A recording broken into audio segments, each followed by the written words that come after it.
Right, good. We're back. Back. Back at the How. It's been a while, Rich. Got a few grey hairs, haven't we? We have. But we're back. And I thought what we'd do today, we're just going to do a quick video, just a quick update. The Western Garden is at the bit now where kitchens are coming, roads are coming in, and we almost need a filler. The next ones we'll do is essentially people moving in, isn't it, in terms of... Well, interior shots when they're all done. So I thought what we'd do is we'd almost kind of bridge that gap, because the last time we came, there was, well, we didn't even go in the A's last time, so they've changed dramatically. So we'll focus on the A's. I know they're sold. Two are finished completely. Yeah. So if we focus on the A's, and then we can talk a bit about the B's, but with the plan that the Western Gardens, all people are going to be moving in end of August, start of September, it feels good to kind of show this bit rather than just moving straight to the finished bit, which we'll be doing in a few weeks. Is that all right? To be or not to be? To be. Let's go. Well, I mean, if we compare to when we were here last time, to when we were here in March, I'm sure Jack can pan into it. I mean, we had all the scaffolding up on the A's. We didn't have any of the driveways. We didn't show any of the internals on the A's because they weren't ready. So the transformation with them, and that's happened relatively quickly. I mean, that's almost happened in the last 6 weeks, where aesthetically, dramatically they've changed, I think. Yeah, but that is what happens. It looks like not a lot's going on, and it does, like I say, it does your head in when you're coming around every day and then you're in the rain and you go, God, this is never ending. But all of a sudden it just quickly happens. Yeah. You start getting the facade and everything finished up, start going into the interiors, and to be quite honest, that bit does go quite quickly. I mean, the interior fit out in there was probably 4 weeks, 3 or 4 weeks completely. Right. And that's that's nice. I know they're smallish houses then, but over in the B's we're doing the same. The kitchens are starting to go in. The windows have gone in on them now. To be honest, them windows, as you can see, they're not straightforward windows like these ones here on the A's. There's some real quirky designs on there, and they've been quite... Well, everyone has loved those. I mean... Look, in hindsight, we'd have probably designed them differently. People have got some amazingly special bespoke houses, and I know, and we probably know, that we wouldn't do this again on this scale, because it's like a self-build times 10. Yeah. These ones are quite straightforward, right? But the 10, the B's and the C's, that is they are more suited to a one-off, buy a piece of land, put a nice quirky house on it. But it's challenging. It's a good testament to me and the team, and you've done a great job. Yeah, it's done a great job. It's been tough, mate, but you've just got to keep going. We can see everything that we can see here, but it might be quite nice to start to visualise in terms of filling in the gaps, in terms of what's going on, what these areas, these kind of blanket areas, what they're going to look like, so people can start to picture sort of landscaping, what's going to go where, and all that bit. Yeah, could you do that for us? Of course I can, yeah. So obviously the road entrance here. It's wide, isn't it? Is that wide, or? It's got to be 6 metres because of refuse lorries, and we've got fire hydrants that we had to put in because of the planning, and fire department knew that there's no access down here for the back of the thicket if there was any fires of any description. Right. So we've got 3 fire hydrants, and these roads have to be wide to allow for that. Yeah, okay. And obviously bin collections, you've got to have turning points, etc. And this is, going back to your original question, so this is called How Gardens. Yes, it's private roads. The curbs look like they're set at this height, but there's another layer of subbase and tarmac, so they're flush. Yeah, okay. So you won't see the curb protruding. It'll just be it'll be up to there, up to that little lip. Yeah. That's why the driveways are where they are. Yeah. Now, these parts that you're talking about in question, so the left-hand side of this entrance, this part here, the right-hand side, this will be green space. It will have do you know what I mean by black estate railings? No. Yeah, so the ones almost like the back out there? Yeah, they're like an old, you get them around sort of stately homes and stuff, like a black stripped steel fencing, basically. Yeah. Quite discreet, but quite classy, and that'll be around the perimeters of what we're calling the green spaces. Right. Obviously, the residents can go on it, but it'll be, it's fully managed grounds. Yeah. So, this will be a turfed area with some native hedging and like native shrubs. Yeah. You know, from the area. I mean, we've got a diverse amount of trees and ranges of plant life and here, but everything that we're getting is from the grounds as well. Right. So we've done that. All of the trees that we've regretfully had to cut down. Yeah. We've put the chip-ins and we've basically recycled it all along the grounds. I mean, you can see it along the driveway, and that's a good testament to what we're doing with the sort of, you know, the recycling of the natural products. Yeah. But yeah, without sort of going on too much, these areas will just be defined by black estate railing in all of these sort of copse areas. Yeah. And the gardens of the boundaries for the fencing, they won't be featherboard fencing. We're using what's called hit and miss fencing, just to make it a bit more contemporary. Right. And they're just horizontal slats with a gap, and then from the other side you sort of fill the gap, but it allows the wind through, but it just looks a bit more presentable. Better than your wood panel fencing. Yeah. So essentially all the areas that are kind of left sort of dormant at the moment will be sort of greenery going back in. So aesthetically, and is that including like like these, all of these front areas, these what are now topsoiled. Yeah. That's grass and a little bit, you know, just some small shrubs. Yeah. The contrast with the green, you know, it's always been the idea when we worked with the CGI guys and when we worked through with the planners, the landscaping consultants. Yes, it looks great as it is, but when you add in the green, it looks, you know, it's going to look absolutely fantastic. Yeah, it's going to make it. And then is that the same as you sort of go round into the sort of bees then? Yeah, so they're going to have a slightly different driveway to these. These are block paving, nice contemporary, nice colour, complements the house quite well. They're wide as well, aren't they? I mean, you can easily get 3 cars on here. You could, but that's how we've designed them. They're officially for 2. Yeah. It just, you know, we just wanted to make it feel nice and vast and open, not feel so contained and have many boundaries as such. You know, for people walking out from, say, them houses, you don't want to see everything claustrophobic. Yeah. You know, this bit here is essentially the footpath for all these residents in these houses, but we've blended it in with the car parking just so it doesn't feel so that part's here, that part's there. Yeah. And then so the entrance to the driveways on the bees, they're going to be resin bond. Right.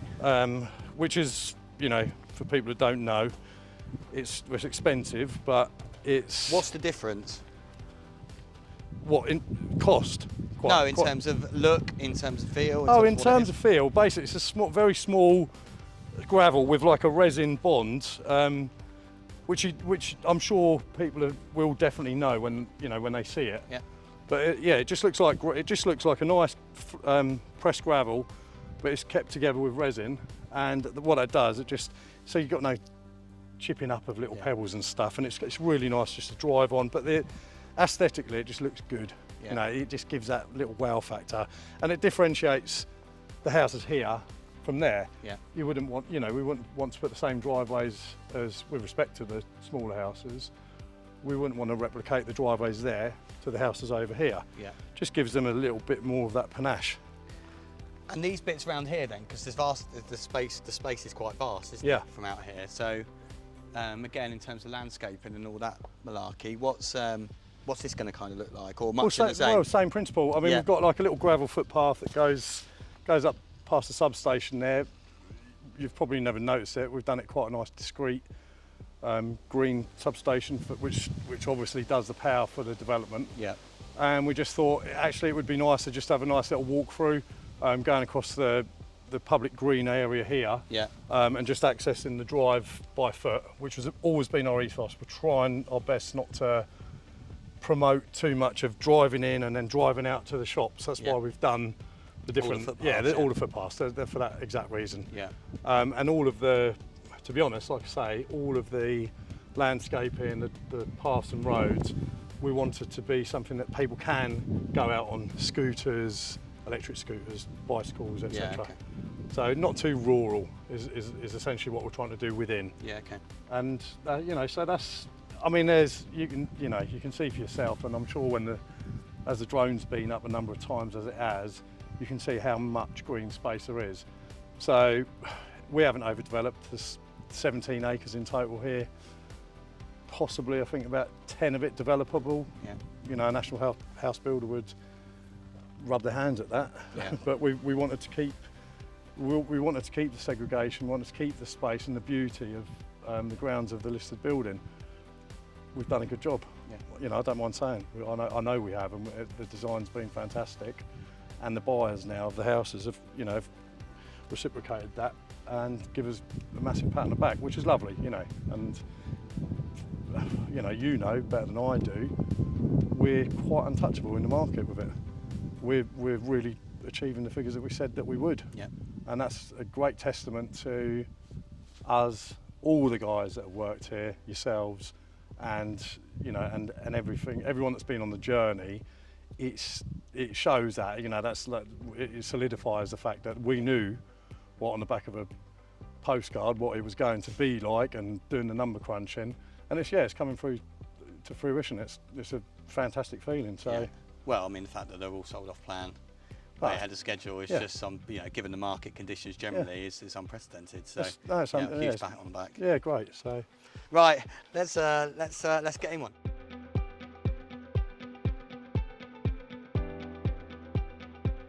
Right, we're just walking up to the driveway of plot 6, and we've now finished this property. What you might notice, first thing, is we've got a Zappi car charger. These aren't just by fluke that we've used Zappi car chargers. What we've done, if you don't mind following me around, is we've designed the solar panels, which are on every house, to work in conjunction with the Zappi car chargers. And obviously these are south-facing gardens, and up on the roof we've got the flush solar panel kits, which obviously will store the energy throughout the day, and work harmoniously with the Zappi car charger to obviously charge your car overnight. Right, just coming into plot 6, which is quite a large 2-bedroom property. We've designed the hallways to be a bit more generous. A lot of smaller houses seem to have quite a compact entrance hall, and obviously you can see quite clearly you could put enough room for like people with young children, pushchairs, etc. We've got a downstairs toilet, nice contemporary bathroom furniture, nice tile range, inset flush. Coming into the kitchen, again, we've had to try and make these as spacious as possible. So we've really worked well with the design and the kitchen designers, and we've been able to basically get a really nice contemporary kitchen. They all vary in these in the colour ranges across these 4 A plots basically. Inset sink, quartz worktop, integrated appliances, coming with dishwasher, washing machine, tumble dryer, fridge and freezer, which we think is actually a nice little touch for, again, a house with not so much room, especially for storage. Certainly hasn't got the room for a utility room. This area here clearly sits comfortably a 4-seater table and chairs. Walking through into the lounge, understairs cupboard with ample storage room. Obviously, again, thinking about people with hoovers, suitcases, etc., etc. We've done on the ground floor, it's just sort of the way everyone's going now. Carpets just seem to be sort of going out.